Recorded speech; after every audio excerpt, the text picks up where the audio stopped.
نو نبی علیہ السلام فرمای چې که څوک غواړي چې د رسول الله صلی الله علیه وسلم پر نقش قدم لاړ شي او په دنیا کې دی آرام او اطمینان والا زندگی وکړي، یوه نسخه د الله رسول مستشی که یو څوک غواړي چې په دنیا کې د آرام زندگی وکړي، د راحت زندگی وکړي، بهترین خوبونه وکړي، بهترین په سکون او په آرام د الله اطاعت وکړي، څوک دا غواړي د الله رسول صلی الله علیه وسلم دا نسخه شي، هغه سړی به په دنیا کې په آرام او اطمینان زندگی کوي چې د ده د زړه څخه د دنیا محبت وکړي. که د دنیا محبت ستا په زړه کې په خدای دې به قسم وي که په زندګۍ پوه سې، که په اولادو پوه سې، که په میرمن پوه سې، او که په خوراک او څښاک باندې پوه سوې، یا په خپل خوب او په خپل زندګي باندې پوه سوې. ولې ټول عمر ستا دا فکر دی څنګه ډېره کړم په اولاد چې شی راوړې یاره دا خو کمیږي نو څنګه ورته وړې کم شی ورته راواخله. حتی ماشومان بازي کې توبرک کې د دنیا په فکر کې، کور د راحت او د سکون ځای دی چې رالې ښه ځای یې ورکړی دی، شاوخوا ټاټاوار دی او پاشي سوې ده، بالشتان پراته دي چې اوس د کور مشر راځي، میرمن ورته خوشحاله ده، اولاد ورته خوشحاله دي چې اوس بابا راځي. بابا چې رالي پر بالښت د څنګ ووالي په سوچ کې ورک دی، پلار یې پوښتنه کوي زوی شپه په خیر اوه په خیر بیا ورک دی، مور ورته وایي زوی ورځ په خیر اوه په خیر، اولاد راس په غېږ کې ولې لرې سره څه اخواته شي، میرمن د زړه د پیرزوینې یو پیاله چا ورته نیک اخواته، ولې دومره بې سکونه ولې دومره بې راحته یې څه شدید څه پېښه ده که یوه پېښه بل نه څه یوازې د درهم او ډالرو د ګټلو فکر دی. دا به څنګه ډېره کړم، هغه کانټینر به مې ته په خیر راورسېږي که به نه، دا به ته پیسې وګټې که به نه وګټې، دا ډالر برګمړی خو بیا لوړ شو، بیا د زړه دربۍ شو. هله هله هله افسوس پر موږ باندې. یوه ورځ د قرآن په سوځلو باندې زموږ زړه دربۍ نه که پیدا، د قرآن توهین وسو زموږ زړه دربۍ نه که پیدا، د محمد رسول الله اهانت او توهین وسو زموږ زړه دربۍ نه که پیدا، مسجد وسوځول سو، مدرسه ړنګه سول،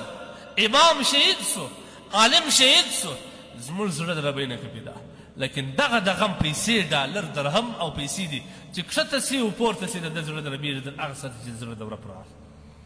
افسوس دا به موږ د الله حضور ته بې جواب کړو. نو نبي علیه الصلات وسلام فرمایي د دنیا د زندګۍ د آرام دپاره، د سکون دپاره، د راحت دپاره یو حل دا دی چې سړی سمه زندګي وکړي چې د دنیا محبت ته زړه وباسي او په خپل ورکړه سوي نعمتو باندې قناعت وکړي، چې خپل هر څه قناعت وکړي بس د سړی کامیاب شي. که قناعت نه وي د سړی نه کامیاب او قناعت دپاره ما حدیث درته ویلی نبي علیه الصلات وسلام فرمایي قربان در دې نبي سم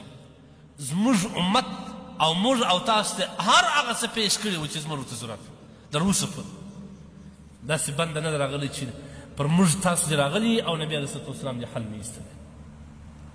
نبی علیه الصلات وسلام خپل امت ته وایي که بې سکونه کېدې، بې ارامه کېدې، زړه دې تنګېدې، د دنیا زندګي خوند نه درته کول، نو به څه کوې؟ انظروا الی من هو اسفل منکم، د دنیا په ژوند کې در ځان کښته ته وګوره، ولا تنظروا الی من هو فوقکم، هغه چې در تا لوړ دی هغه ته مه ګوره. ته ځوان خوارک شلی سې، هغه دې په مټې کې دې طاقت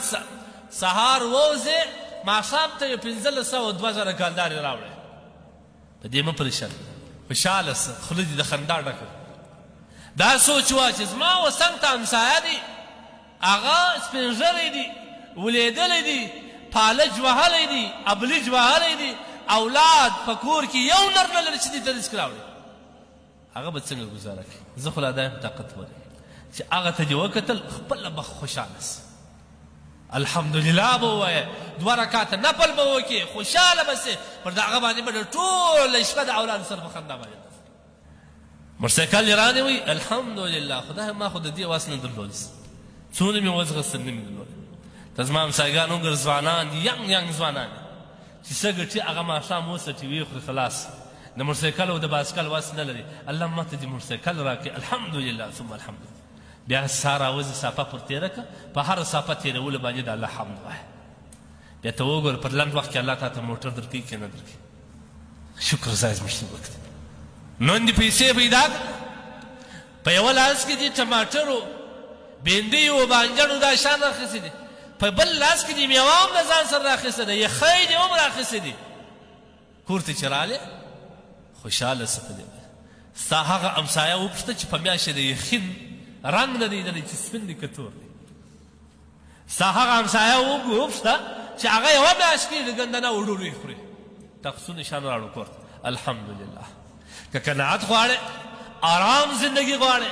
اطمینان والا ژوند غواړې اول حمد او ثنا به پر دې باندې وایي چې خدای څه چې راکړي دي الحمدلله در ما ډېر کښته خلک شته در ما ډېر ضعیفه خلک شته در ما ډېر بېوسه خلک شته چې هغه د ماښام پر ګوله باندې هم قدرت لري